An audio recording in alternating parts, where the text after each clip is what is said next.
এবার সৌদি আরবে সবচেয়ে বড় তেল শোধনাগারে ইরানের হামলা। মুসলমান হয়ে বলতে হচ্ছে আলহামদুলিল্লাহ। ৫৭টি মুসলিম দেশের মধ্যে ইরান একাই লড়ে যাচ্ছে মুসলমানদের পক্ষ হয়ে।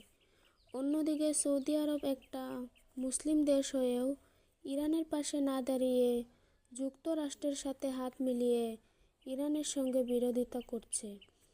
আসলে এসব মুসলমান নামক মুনাফিকদের জন্যই আজ মুসলমানরা বারবার হেরে যাচ্ছে। ৫৭টা মুসলিম দেশের মধ্যে ইরান হয়তো বা একাই লড়ে যাচ্ছে মুশরিকদের সঙ্গে। তবে আমি আশা করি ইনশাল্লাহ ইরানই বিজয় হবে। কারণ আপনারা ভুলে যায় না, বদরের যুদ্ধে মাত্র ৩১৩ জন সাহাবী মুশরিকদের সঙ্গে খালি হাতে বিজয় লাভ করেছিল। আর ইরান হয়তো এমন একটা দেশ যে কারো সামনে মাথা নত করে নাই, যার কোনো কিছুর অভাব নাই। ইনশাল্লাহ মুসলমানরাই বিজয় হবে।